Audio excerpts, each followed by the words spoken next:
빌립보서 1장 20절에서 24절까지 말씀입니다. 빌립보서 1장 20절에서 24절까지의 말씀을 제가 공독해 올리겠습니다.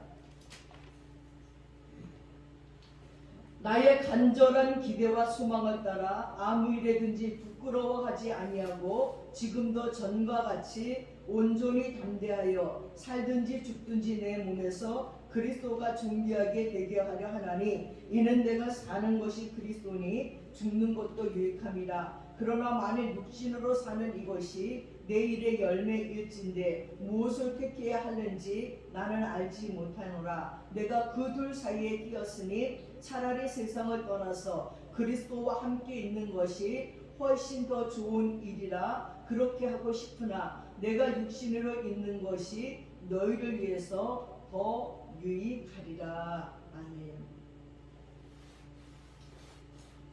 어느새 겨울이 다가고 오늘이 우수입니다.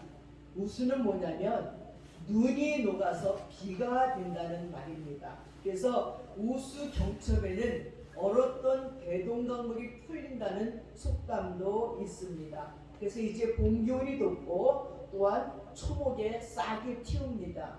벌써 나무에요 이렇게 움이 튼 게 보입니다. 버들강아지 눈 떴다 하듯이 벌써 나무가지에 목련에 이렇게 몽우리가 이렇게 져 있는 걸 보면서 참 신기하다. 또 오늘 아침에 운전하면서 오다 보니까 땅이 촉촉해 져졌어요. 어젯밤에 비도 왔고 또 얼었던 땅도 녹아져서 다 땅이 축축한 걸 보면서 야, 참 신기하다. 그렇게 추웠던 겨울인데 우수라고 했더니 우수다 진짜. 비가 내리고 땅이 녹고 눈이 녹고 얼음이 녹는구나 하는 생각을 했습니다. 여러분들 마음도 녹아지고 그래서 더욱더 하나님을 섬기는데 이제 열심내며 믿음의 움들이 트시기를 바랍니다. 여러분 사람마다 소원이 있습니다. 그 소원이 육의 소원이면 육에 속한 사람이라고 얘기하지요. 그리고 그 소원이 영적인 소원이면 영에 속한 사람, 아름다운 인생이 되는 것입니다. 프랑스의 작가 알버토 까미는 노벨 문학상을 수상하고 상금으로 10만 불을 받았습니다. 그랬더니 그는 파리 근교에다가 호화 별장을 사고 고급 승용차를 사서 그 별장으로 가다가 교통사고로 세상을 떠났습니다. 그 동시대에 살고 있었던 알버트 수바이츠는 노벨 평화상을 수상하고 상금으로 13만 불을 받았습니다. 그는 파리까지 3등 열차를 타고 가서 이 상금 전액을 아프리카 나한자 병원을 짓는데 바쳤습니다. 사랑하는 여러분, 알버트 까뮤는 알버트 수바이처는 소원이 다른 사람들이었어요. 이 까뮤는 육의 소원을 가졌고 수바이처는 영의 소원을 가졌던 것입니다. 까뮤의 뒤를 따른 사람은 별로 없지만 수바이처의 뒤를 따르고자 수많은 의사들이 아프리카 나한자 병원을 향하고 있다는 것입니다. 위대한 소원이 위대한 인물을 만들게 되고 그의 소원을 모두 함께 따르고자 하는 것입니다. 2월 6일 터키와 시리아의 규모 7.8의 대지진이 일어나서 현재 4만 5천 명이 넘게 사망하고 있습니다. 정말 가슴 아픈 일입니다. 순식간에 싸우는 모든 것들이 다 날아가 버리고 맙니다. 그들에게 다음 날은 없습니다. 그 다음 날을 위해 품은 소원은 모두 사라졌어요. 엄마들은 내일 먹을 양식을 준비했을 것이고 음식을 준비했을 것입니다. 아버지들은 내일 일을 하려고 준비했을 것이고 자녀들은 내일 학교 갈 준비를 다 했을 것이지만 그 다음 날은 그들에게 없어졌다는 것입니다. 뉴스에서 보니까 한밤중 자는 동안에 지진이 일어나고 아파트가 폭삭 어쩜 이렇게 무너집니까? 무너진 곳에서 어떤 아버지가 딸의 손을 잡고 있는 손이 있습니다. 놓칠 수 없다는 거예요. 아버지는 어떻게 피했는데 딸이 묻어져 버리고 말았어요. 손만 나와 있는 것입니다. 그 산을 찾고서 울고 있는 아버지의 모습이 전 세계의 모든 사람들을 울게 만들었을 것입니다. 사랑하는 여러분, 다음 날을 위해 품었던 모든 소원들은 사라져버리고 말았습니다. 진정 위대한 소원이 무엇일까요? 이 오늘 보면 빌립보서 1장 20에서 24절 보니까 사도 바울의 위대한 소원이 나타납니다. 이 바울의 간절한 기대와 소원이 저와 여러분의 소원이 되기를 바랍니다. 그 첫 번째, 바울은 진실한 삶을 살기를 소원했습니다.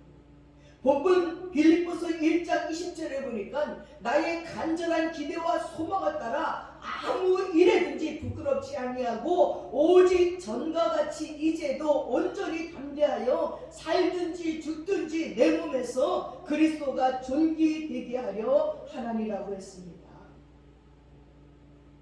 다메섹 도상에서 부활의 예수님을 만난 후에 바울은 일생을 살면서 간절했던 소망과 기대는 바로 아무 일에든지 부끄럽지 아니하는 진실한 삶이었어요.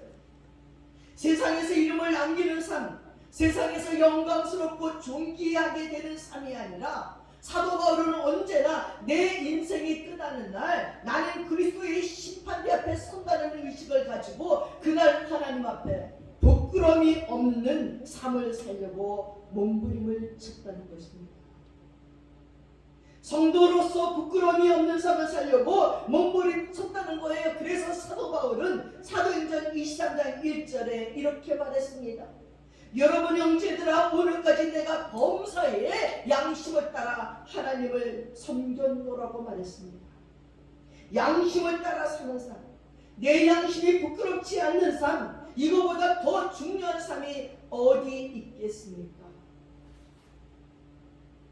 터키에 갑자기 그러한 지진이 났지만 아파트가 그렇게 힘없이 무너진 이유에는 부실 공사가 있다는 것입니다. 그래서 경찰은 규모 7.8 강진으로 붕괴된 아파트에 그리고 4만 5천 명의 사망을 낸 아파트 당시 계약자를 부실공사 혐의로 체포했다고 전했습니다. 아파트 관계자들이 부실공사로 양심을 팔아버리니 7.8 강진에 그렇게 많은 사람들이 죽게 되었다는 것입니다. 1950년 한국은 6.25 전쟁이 일어났습니다. 이로 인해서 240만 명이 피난을 가게 됐고 피난민이 생겼습니다. 30만 명의 남편 잃은 미망인들과 20만 명의 전쟁 고아가 길거리에서 울며 헤맸습니다. 이때 미국에서 온 바피오스 목사님이 이들의 참상을 동영상과 사진을 찍어서 미국으로 건너가서 미국 전국을 돌면서 미국 교회에 이 사실을 알리고 방송으로 알려서 수많은 교회들의 원조로 피난민들은 제기할 수 있었습니다. 이 일에 한경재 목사님께서 바피오스 목사님을 도와 한국 영락교회가 전후에 많은 구제 사업을 펼쳐나갔고 이것이 바로 월드비전이 시작되게 된 계기가 되었습니다. 이제 대한민국은 세계 경제 9위 국가로 우뚝 섰습니다. 세계 기술 선진국 1위라고도 얘기합니다. 미국의 어떤 대학에서는 한국을 가리킵니다. 한국의 문화를, 한국의 공중화장실을, 한국 가정집의 디데이를 얘기하면서 세상에 한국 같은 나라가 어딨냐. 얼마나 세계에 있는 학생들이 모여든 것은 여러분 한국을 배우지 않으면 미래가 없다고 얘기합니다. 한국의 젊은이들의 모습을 동영상으로 띄우면서 앞으로는 이런 얼굴의 세계를 지배한다는 거예요. 얼마나 우리나라 사람들 잘생기고 얼마나 이쁜지. 그들이 부르는 노래, 그들이 만드는 영화, 그들이 만든 스포츠. 그래서 어떤 사람은 대한민국 사람 IQ를 정했더니 평균 IQ가 109래. 평균 IQ. 세계에서 머리가 제일 좋은 나라라는 것입니다. 제일 지혜로운 나라라는 것입니다. 어떻게 그 6.25의 그 가난함과 그 빈민 속에서 이렇게 발전할 수가 있느냐는 것입니다. 아니 한밤중에 길을 나가도 아무도 무서워하지 않아요. 총이 없어도 모든 법을 잘 지키는 나라. 이 대한민국에서 우리나라에서 일주일 있다 갔는데 여러분 대한민국은요 신호등 따라 걷는데 당연한 거 아니에요? 우리는 막 건너요. 그래서 자기 막 건너려고 그러니까 아무도 차도 안 오고 아무도 없는데 그냥 신호등이 바뀔 때까지 기다려서 지네도 기다리다가 길을 건너는데 아니 우리는 당연한 얘기인데 그들은 아니라는 거예요. 못 기다린다는 거예요. 양쪽으로 가서 차가 없으면 그냥 건너는데 대한민국은 그런 나라. 노인을 공경하는 나라. 연약한 자들을 돕는 나라. 길에서 트럭이 전복되어서 막 콜라병에 온 도로에 쓰러졌으면 여기저기서 한국 사람 나와서 같이 다 치워주는 나라. 정말 이상한 나라예요. 그러면서 한국의 좋은 점들을 얘기하면서 한국의 음식은 또 얼마나 건강식이고 얼마나 맛있고 얼마나 푸짐하고 얼마나 영양이 많은지 어떻게 24시간 배달이 되는지 새벽 2시에 공원에 가도 괜찮은 나라. 아니 카페에 앉아서 핸드폰 놓고 가방 놓고 화장실 갔다 와도 아무도 안 훔쳐가는 나라. 택배를 문 앞에다 갖다 놔도 아무도 건들리지 않는 나라. 어떻게 이런 나라. 한국은 천국이래요. 그렇게 한국은 많은 민족들 가운데 많은 나라들 가운데 이제 우뚝 섰어요. 2030년이 되면 경제도 세계 아마 3위권 안에 든다고 사람들은 얘기합니다. 고통당하는 나라를 이제는 원조하는 나라가 되었습니다. 이 놀라운 축복의 뒤안길에 한 사람이 있었는데 박 피어스 목사입니다. 박 피어스 목사님은 양심을 통해 들려오는 하나님의 음성을 듣고 움직이는 사람입니다. 그는 하나님의 마음을 끼워지게 하는 것들로 내 마음을 끼워지게 하소서 하며 울며 기도했던 상한 심령 끼워진 마음을 가진 목사님이었습니다.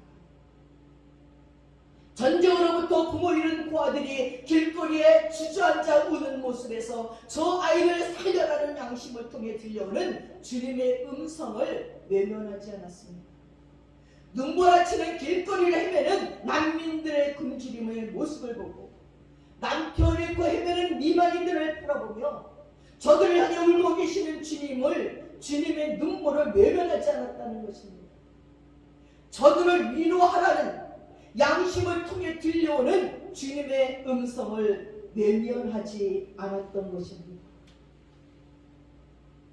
사랑하는 여러분, 그는 하나님 앞에, 역사 앞에, 양심 앞에 부끄럼 없이 살려고 몸부림쳤던 하나님의 사람이었습니다.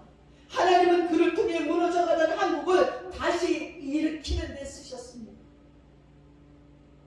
사랑하는 여러분, 우리도 무슨 일을 하든지 하나님 앞에, 역사 앞에, 양심 앞에 부끄러움이 없는 삶을 살아가시기를 바랍니다. 비바람이 몰아치던 어느 늦은 밤 한 지방 호텔에 노부부가 들어갔습니다. 예약도 하지 않아서 방을 잡기가 어려운 거예요.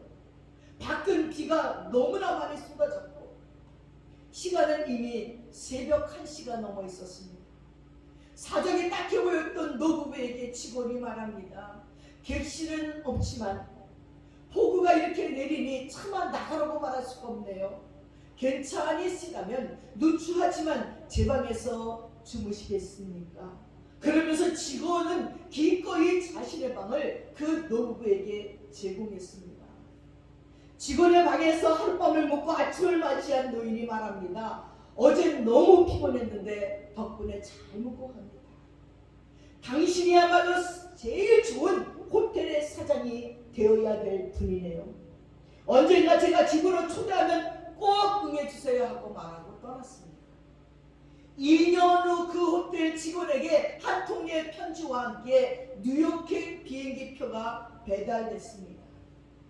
2년 전 자신의 방에 묵게 했던 노부부가 보내온 초청장이었습니다. 그는 뉴욕으로 갔습니다. 노인은 그를 반기더니 뉴욕 중심가에 우뚝 서 있는 한 호텔을 가리키며 말했습니다. 저 호텔이 마음에 드나요? 정말 아름답네요. 그런데 저런 고급 호텔은 너무 비쌀 것 같군요. 조금 더 저렴한 곳으로 알아보는 것이 좋겠습니다. 그러자 노인이 말했습니다. 걱정 마세요. 저 호텔은 당신이 경영하도록 내가 지은 것입니다. 그 노인은 백망장자인 월버트 에스터였고 조지 폴트의 배려에 감동해 맨하탄 5번가에 있던 선친 소유의 맨션을 머물고 호텔을 세운 것입니다. 변두리의 작은 호텔의 평범한 직원이었던 조지 폴트는 그렇게 노부부에게 했던 마음 따뜻한 친절과 배려를 통해서 미국의 최고급 호텔 월버트 아스토리아의 사장이 되었습니다. 우리나라도 남산 저 밑에 아스토리아 호텔이 있잖아요. 미국에 가면 이 아스토리아 호텔이 얼마나 많은지 압니까? 분점들이. 근데 그게 처음 세우게 된 역사가 바로 이거라는 것이에요. 작은 배려와 친절이 그를 이렇게 영광된 자리에, 부여로운 자리에 앉게 해줬다는 것입니다. 이야기는 여기서 끝이 아닙니다. 조지 볼트는 노부부의 딸과 결혼했고 배려를 바탕으로 호텔을 성공적으로 경영했습니다. 이 한편의 드라마 같은 이야기는 실화로 1893년에 미국에서 있었던 일입니다. 노부부를 비오는 폭우 속으로 내보낼 수 없는 양심에 꺼리낌에 반응했던 조지 볼트에게 이런 행운이 찾아왔습니다. 양심 따라 움직였고 부끄러움 없이 움직였던 그의 행동들이 그에게 이런 행운들을 가져다 줄 수 있었다는 것입니다. 따뜻한 양심의 조지 볼트의 성공기는 단지 하나님 앞에, 양심 앞에 부끄럽지 않게 사는 것이었습니다. 내가 손해보는 것이 아니라는 것을 오늘 보여주고 있습니다. 사랑하는 여러분, 양심을 따라 사는 것은 손해가 아니에요. 양심을 따라 사는 것은 하나님이 다 보고 계시면서 다 갚아주십니다. 이것이 바로 바울이 말한 아무 일이든지 부끄럽지 아니한 삶, 범사의 양심을 따라 사는 삶인 것입니다. 저와 여러분들이 이 땅에서 이렇게 양심을 따라 들려오는 하나님의 음성을 듣고 순종하며 진실하게 살다가 주님 앞에 영광스럽게 설 수 있기를 바랍니다. 두 번째, 바울은 그리스도를 높이는 삶을 살기를 소원했습니다. 빌립보서 1장 20절에서 21절에 보니까 나의 간절한 기대와 소망을 따라 아무 일이든지 부끄럽지 아니하고 오직 전과 같이 이제도 온전히 담대하여 살든지 죽든지 내 몸에서 그리스도가 존귀히 되게 하려 하나니 이는 내가 사는 것이 그리스도니 죽는 것도 유익함이니라고 말했습니다. 우리가 예수를 믿게 되면 금방 성화되는 것이 아닙니다. 금방 세상을 변화시키는 능력 있는 삶을 사는 것이 아닙니다. 그런데 예수를 믿게 되면 반드시 달라지는 것이 있습니다. 그것은 바로 삶의 목적이 변화되는 거예요. 나를 위해 살던 삶을 예수 그리스도를 위해 사는 삶으로 바뀌게 되는 것입니다. 예수 믿기 전에 저의 삶도 봅니다. 아주 게으르고 얌체 같고 이기적인 삶입니다. 엄마가 아무리 힘들게 설거지를 해도 내가 저걸 설거지 내가 해야지. 방을 다 어지러 놓고도 내가 치워야지 생각 안 해서 누군가 치워주겠지. 근데 어느 날 예수를 믿고 나니까요. 이게 다 예수를 믿는 나에게 예수 그리스도 앞에 가려는 사람들에게 내가 방해거리가 되더라고요. 그래서 제가 어느 날 엄마 내가 설거지할게. 설거지하니까 우리 엄마 놀래서 뭐 네가 설거지를 한다고? 네가 설거지 한다고? 내가 방을 치울게. 놀래서 네가 방을 치운다고? 왜? 내가 예수님을 증거하면 너나 잘하세요. 나의 이기적인 모습을 가지고는 아무에게도 전도할 수가 없어요. 근데 이것도 쉬운 일이 아니에요. 평생 안 하다가 갑자기 설거지하고 방 치우고 누군가를 돕고 내가 헌신하고 희생한다는 것이 그냥 한 번, 두 번 할 수 있지만 계속적으로 한다는 것이 굉장한 스트레스예요. 근데도 누구 때문에? 그리스도 때문에 하기 시작하는 거지요. 복음을 전하기 위해서. 야, 너 같은 게 교회 다니기 때문에 난 교회 안 가. 하는 말 들을까 봐. 그렇게 조금씩 처음에는 다 안 믿어주더라고. 아이고 며칠 하다 말겠지. 근데 점점점 나를 죽이는 거지요. 나를 죽이고 그래 내가 헌신하고 내가 희생해야지. 내가 참아야지. 그러면서 전도하기 시작하니까 언젠가는 야 지랄 같은 네가 변한 거 보니까 이제 예수 믿어도 되겠다. 딴 건 모르겠는데 너 변한 게 정말 예수님이 계시다 하고 얘기하는 말도 듣게 되면서 전도가 되더라는 겁니다. 처음에는 억지로 했지만 점점점 그것이 몸에 익숙해지기 시작합니다. 점점 남을 돕는 게 기쁘고 남에게 주는 게 기뻐하는 그런 마음들이 오기 시작을 하더라는 것입니다. 사도 바울은 예수님을 만나기 전엔 모든 것이 자기중심적이었습니다. 공의원이었고 로마 시민권자였고 부자였고 할례학파였고 바리새인 중에 바리새인이고 율법으로는 흠이 없는 자라고 자부했습니다. 그러나 다메섹에서 부활의 예수님을 만난 후에 그의 인생은 사울에서 바울로 바뀌었어요. 사울은 이름 자체가 큰 자라는 뜻이에요. 바울은 이름 자체가 작은 자라는 거예요. 큰 자에서 작은 자로 바뀌었습니다. 전에는 세상 영광을 위해 살았고 자신을 위해 살았지만 이제는 나를 위해 하늘 영광을 버리시고 이 땅에 오셔서 십자가 지신 예수 그리스도를 위해 살기 원했습니다. 모든 관심의 초점이 예수 그리스도에게 있었다는 것입니다. 살든지 죽든지 내 몸에서 그리스도가 전개되기를 원했습니다. 그게 소원이었어요. 바울의 삶과 죽음을 초월해서 예수님의 이름이 드러나는 삶을 사는 것입니다. 이것이 바로 거듭난 성도, 하나님을 만난 그리스도인의 열매인 것입니다. 아프가니스탄에서 사역하시던 어떤 선교사님이 이렇게 얘기했습니다. 너무나 힘든 환경에서 사역하시다가 이제는 한국에 돌아가도 되지 않을까. 정말 한국에 가서 아이들과 함께 살고 싶다. 이런 생각을 하고 있었는데 마침 한국의 한 교회에서 청빙이 왔습니다. 선교지에서 모든 것을 정리하고 한국에 가서 오랫동안 떨어져 지냈던 아내와 아이들과 시간을 함께하니 아이들이 무슨 짓을 해도 예뻤다는 것입니다. 어느 날 강의 요청을 받고 지방에 내려갔다가 사무실에서 강의 시간을 기다리면서 책장에 꽂혀있던 책 한 권을 무심코 뽑아서 중간층을 펼쳤는데 사진 한 장이 보였습니다. 100년 전 조선 땅에 들어온 의료 선교사 루비 겐드릭이었습니다. 조선에 온 지 8개월 만에 26세의 나이로 숨져서 양화진에 묻힌 그녀의 무비에 이런 글귀가 적혀 있었습니다. 만일 나에게 1000개의 생명이 있었다면 그 모두를 조선에 바치겠습니다. 그 글을 읽은 선교사는 얼음처럼 굳어서 아무것도 못하고 그냥 멍하니 서 있었습니다. 그때 마음속을 두드리는 주님의 음성이 들렸습니다. 다시 그 땅으로 갈 수 있겠니? 주체할 수 없이 눈물이 쏟아져 내렸다고 했습니다. 아무도 없는 한 사무실에서 100년 전에 한 선교사의 외침을 들으며 거기서 그는 주님을 만났습니다.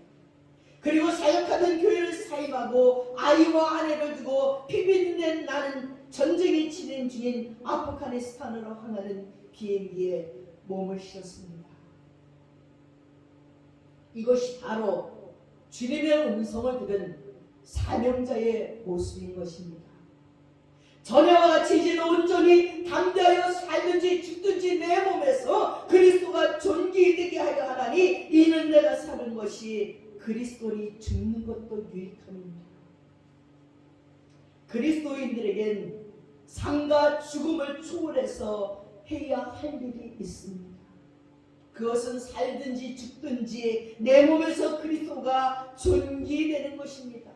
나를 통해 죽어가는 영혼이 예수님을 만나고 구원을 받을 수 있다면 아골골짝 빈들이든 소랑 소동 같은 거리이든 마다하지 않고 달려가야 한다는 것입니다.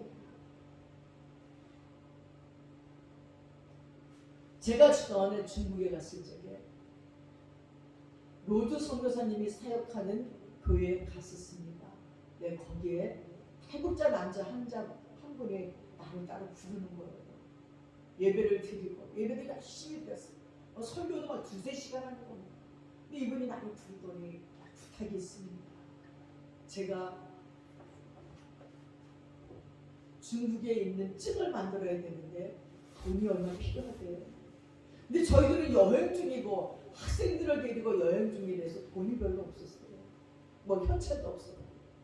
그래서 로드 선교사에게 물어봤어요. 아니 증거 만든다고 돈을 좀 달랬는데 어떻게 하지? 저는 그때 속고 내식으로는 주지 마. 그분들이 이렇게 손님들한테 달라고 그러면 어떡해? 이럴 줄 알았더니 나를 탁 보면서 나 같으면 있는 대로 다 주겠어요. 그러는 거예요. 그리고 가슴이 딱 찔리면서 내가 기대했던 대답은 그게 아닌데 어떻게든지 저들이 살아야 되니까 나 같으면 있는 돈 다 주고 가겠다는 거예요. 그래서 제가 학생들에게도 니네 용돈 있는 거 있으면 좀 내놔라야. 여기 계신 분 시민증을 만들어 드리자. 시민증인지 무슨 증인지. 그때는 아이들이 순진한 아이들이 내놓더라고요. 그때 저는 생각했습니다. 정말 선교사들이 죽든지 살든지 그 안에서 예수가 존귀하게 되는 그 일은 바로 죽어가는 영혼들을 살리는 것이고, 그렇게 해서 그들이 예수를 만나면 그게 바로 우리 주 예수 그리스도에게 우리가 그 영혼들을 구원하기 위해서 드렸던 헌신이고, 바로 그것이 선교사들이 예수 믿는 방법이고 영혼들을 살리는 방법이라는 것을 알게 되었습니다. 1980년에 이슬람교를 믿는 무슬림들에게 복음을 전달하였던 벤자민 위어 선교사가 무슬림 가격 분자들에게 납치됐습니다. 눈이 가려지고 손과 발이 묶인 채 끌려가고 있었습니다. 그때 그는 하나님께 기도했습니다. 하나님, 여기까지 인도하신 하나님의 사랑을 저는 믿습니다. 살려주면 복음을 전할 것이고 죽으면 천국 갈 것이니 영광스러운 죽음을 주시옵소서 하는데 기쁨이 몰려오는 거예요. 그래서 찬송을 부르는 거예요. 끌려가는 동안. 그랬더니 훗날 그를 끌고 가던 테레리스트가 그 찬송 소리를 듣고 변화돼서 예수를 믿게 되었습니다. 이것이 바로 삶과 죽음을 초월해서 복음을 전하기 위해 사는 성도의 삶인 것입니다. 사도 바울은 예수님을 만난 후 일생을 자신이 만난 수많은 사람들의 피에 대한 책임지는 삶을 살았습니다. 그것이 바울의 사명이었어요. 사도행전 20장 23절에서 24절에 보니까 오직 성령이 각성에서 내게 증거하여 결박과 환난이 나를 기다린다 하시나 나의 달려가기가 주 예수께 받은 사명 곧 하나님의 은혜의 복음 증거하는 일을 마치려 하면은 나의 생명을 조금도 귀한 것으로 여기지 아니하노라고 고백했습니다. 사랑하는 여러분, 성령은 우리에게 오셔서 나 중심의 삶을 예수 중심의 삶으로 바꾸시는 것입니다. 우리의 남은 생애가 바울처럼 살든지 죽든지 우리의 몸에서 그리스도가 존귀히 되는 삶, 주님의 십자가 복음을 전하기 위해 목숨 거는 삶을 사시기를 주님의 이름으로 축원합니다. 세 번째 바울의 소원은 교회를 세우는 삶이었습니다. 빌립보서 1장 22절과 24절에 보면 그러나 만일 육신으로 사는 이것이 내일의 열매일진데 무엇을 가리는지 나는 알지 못하노라. 내가 그 두 사이에 끼었으니 떠나서 그리스도와 함께 있을 욕망을 가진 이것이 더욱 좋으나 그러나 내가 육신에 구하는 것이 너희를 위해서 더 유익하리라 라고 말했습니다. 그렇습니다. 사도 바울은 삶과 죽음이 두 사이에서 만일 택하려면 죽음을 택해야겠다고 자백했습니다. 그 죽음의 문을 열면 그토록 그리웠던 주님이 거기 계시고 천국의 영광이 거기 있기 때문이에요. 그러나 바울이 이 땅에 존재하는 목적이 있는데 그것은 바로 교회 때문이었습니다. 바울이 이 땅에 조금이라도 더 머물러야 될 이유가 있다면 바로 주님의 핏값으로 주고 산 교회와 성도들을 위해서 그들의 믿음의 지구와 기쁨을 위해서인 것입니다. 골로새서 1장 24절에 바울은 내가 이제 너희를 위해 받는 괴로움을 기뻐하고 그리스도의 남은 고난을 그의 몸된 교회를 위해서 내 육체에 채우노라고 말했습니다. 바울이 이 땅에 살아야 될 이유가 있다면 딱 하나입니다.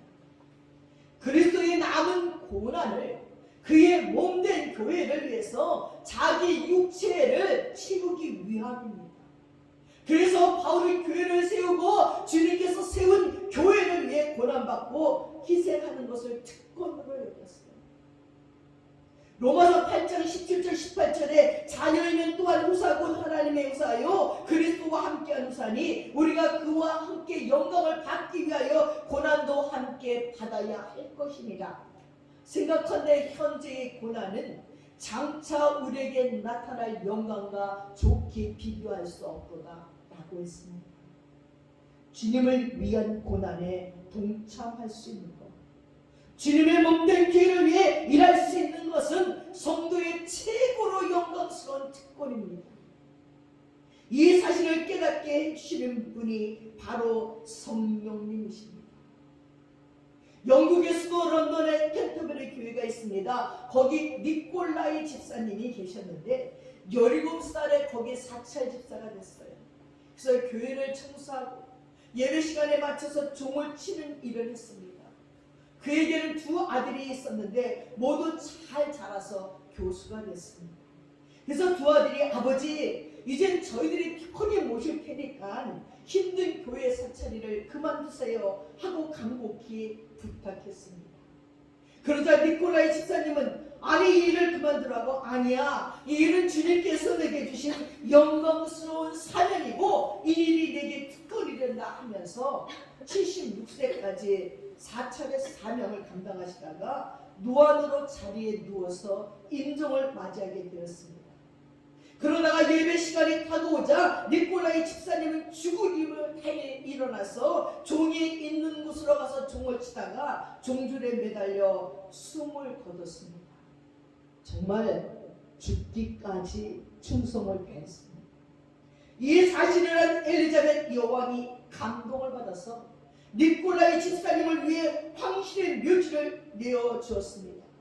그리고 그가 죽은 날을 런던의 공휴일로 정했고 상점의 문을 닫게 하고 그를 추모하게 했다는 것입니다. 사랑하는 여러분, 그리스도인은 왕이신 주님께서 가신 길을 따라가는 사람들입니다. 주님의 핏값으로 죽어서진 교회를 위해 충성하시되 끝까지 충성하시기 바랍니다. 복음을 증거하기 위해 충성하시되 죽도록 충성하십시오. 그러면 반드시 잘할 거라 착하고 충성된 중요하고 주님께로부터 칭찬과 상급이 있을 것입니다. 그래서 바울은 로마의 감옥에서 순교당하기 직전에 그의 사랑하는 제자 디모데에게 유언과 같은 편지를 남겼습니다. 관제와 같이 벌써 내가 부음이 되고 나의 떠날 기약이 가까웠도다. 내가 선한 싸움을 다 싸우고 나의 달려갈 길을 마치고 믿음을 지켰으니 이제 후로는 나를 위하여 의의 멸관이 예비되었으므로 곧 주 의로우신 재판장이 그날에 내게 주실 것이니 내게만 아니라 주의 나타나심을 사모하는 모든 자들에게 이르라라고 디모데후서 4장 6절 8절에 말했습니다. 사랑하는 여러분, 로마에 가면 바울이 순교했던 감옥이 있습니다. 그 감옥 위에 교회가 세워졌습니다. 교회 입구에 바울이 어떻게 처형을 당했는지 대리석으로 그 처형 모습이 있습니다. 대리석에 이렇게 3개가 있는데 거기에는 바울의 목이 된다. 하나는 바울의 목이 굴르는 거, 하나는 굴러서 땅바닥에 떨어진 거, 세 개가 있는 걸 보면서 저는 한국에 돌아와서도 그 영상이 잊히지 않았습니다. 어떻게 그럴 수 있을까? 어떻게 하나님을 사랑하는데 정말 그럴 수 있을까? 그가 말한 것 같이 관제와 같이 내가, 관제는 제물로 부어졌다는 거예요. 내가 제물이 됐다는 거예요. 부음이 되었다는 거죠. 제물들은 목을 자라서 피를 부었어요. 내가 그렇게 제물과 같이 부어졌으니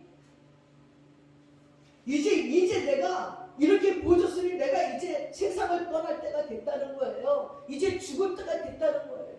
그러면서 디모데에게 그런 편지를 썼어요. 내가 관제와 같이 부어드리는 제물이 됐고 내 피가 이제 부어졌으니 나는 이제 선한 싸움을 다 싸웠고 달려갈 길을 다 마쳤고 나는 믿음을 지켰다는 거예요. 승리. 이제는 나를 위해서 의의 멸관이 예배되어 있다는 것입니다. 예수님을 만나면 그 기쁨이 너무 커서 모두 순교를 생각하지. 저도 예수님을 만나 목사 된 이유가 순교해야지. 하도 목사님들이 순교가 최고라 그래서 멋뚱으로 나도 순교해야지 하나님께 막 기도했어요. 그래서 목사 되는 길이 순교로 가는 길인가 보다 했는데 내 마음속에 부담스러운 거예요. 날마다 꿈마다 순교하는 꿈을 꾸는 거예요. 밤낮 전기줄을 타고 도망다니고 바닷속을 도망다니고 나를 죽이려고 오는 사람들이 왜 이렇게 많은지. 어느 날 기도원을 제가 갔잖아요. 몇 번 얘기했습니다. 기도원 가서 막 힘든데 수련회 갔다 오고 힘든데 먼저 있던 교회 청년들이 담배 피고 술 먹는다고 하나님께 기도를 하는데 비가 부실부실 오기에 산꼭대기 올라가서 기도해야지. 못 가게 만들었더라고요. 중간에. 근데 막 텐트가 비가 오니까 또 비를 쭉 맞고 기도할 수는 없으니까 텐트 속에 들어가서 2명쯤 기도하는데 왜 청년들이 발길을 냅다 치면서 칼을 목에다 댔다 그랬잖아요. 돈을 내고 안 내놓으면 찌는. 어머나 나는 전도사인데야 내가 월급이야 지금 용돈이 안 되고야 내가 야 생일주 내고 나니까 용돈이 없는데 이거라도 가져갈래? 이렇게 달래. 그러면서 자기 신세 타령을 너무 어쩌다 이런 사람이 됐니?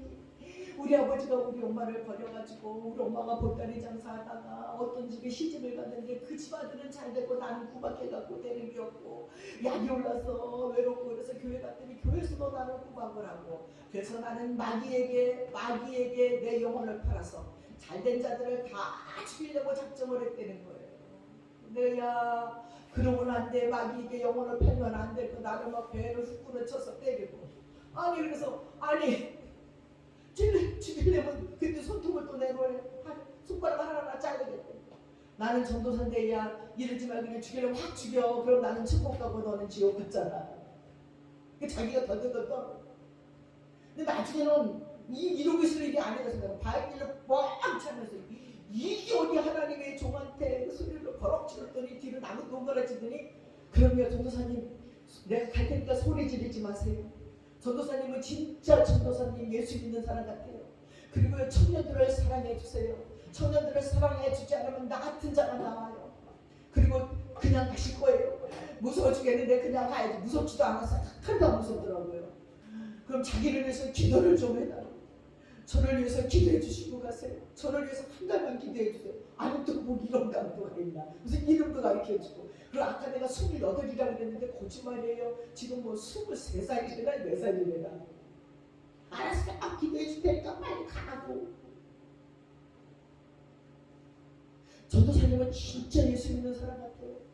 내가 선포했으니 자꾸 책을 줬더니 내가 이 책을 꼭 읽을 테니까요. 전도사님도 약속을 지켜서 저를 위해 꼭 기도해 주세요. 그 책 들고 갔어. 자기가 책을 알겠다.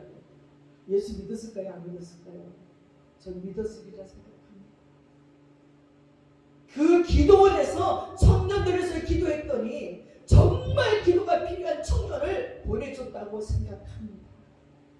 사랑하는 여러분, 사도 바울이 그의 삶 전체를 하나님께 드린 이유가 교회를 위해서 또 그리스도가 나를 위해서 죽으신 그 흔적이 바로 영혼들을 구원하는 일이기 때문에 자기 생명을 관제같이 부어드리고 이제 선한 싸움 다 싸우고 달려갈 길을 다 달리고 나는 3분만이 남았다고 얘기하듯이 저와 여러분도 그런 자들 되시기 바랍니다. 여러분과 저를 위해서 십자가에 피 흘려 죽으신 위대한 인류를 위한 구원의 죽음을 죽으신 그 예수님을 본받아서 바울처럼 위대한 소원인 관제같이 나를 부어드리는 제물로 피 흘릴 적에 이 땅에 복음이 증거될 것입니다.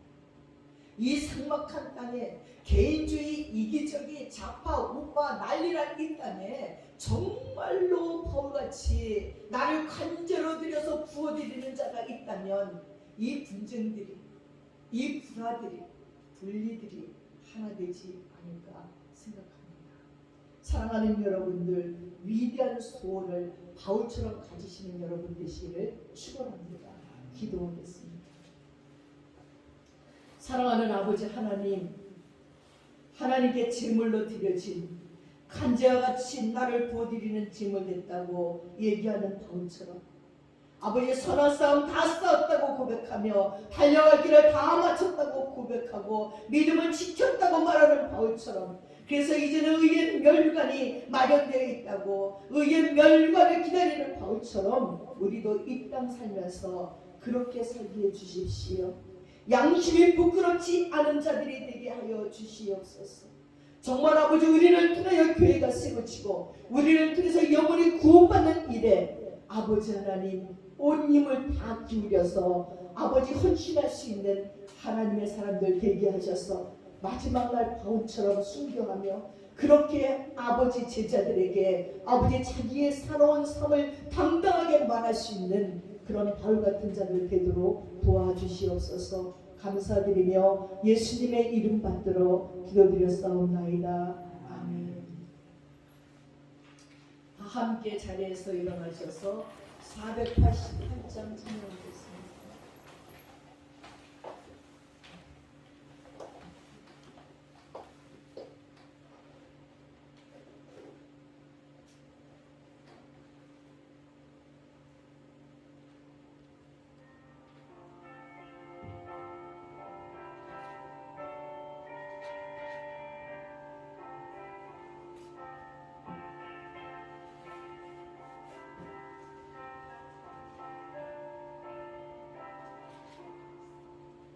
이 몸의 소망 무언가 우리 주 예수 우리 주 예수밖에는 믿으리 아주 없도다. 주 나의 반석이시니 그 위에 내가 서리라 그 위에 내가 서리라. 무섭게 바람 부는 밤 물결이 높이 설렐 때 우리 주 크신 그대의 소망의 값을 주리라. 주 나의 반석이시니 그 위에 내가 서리라 그 위에 내가 서리라.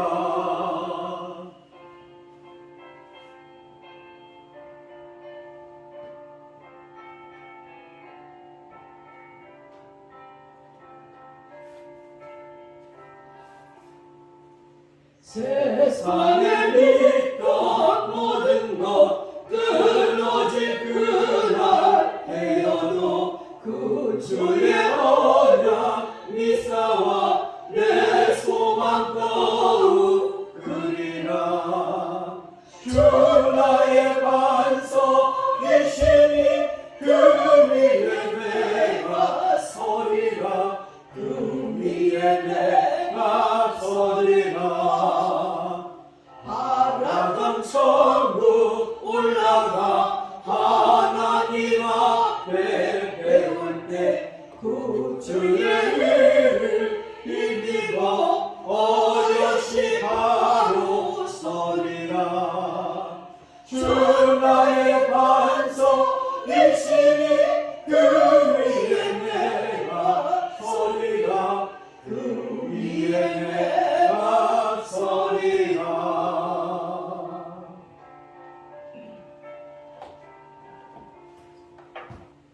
기도하겠습니다.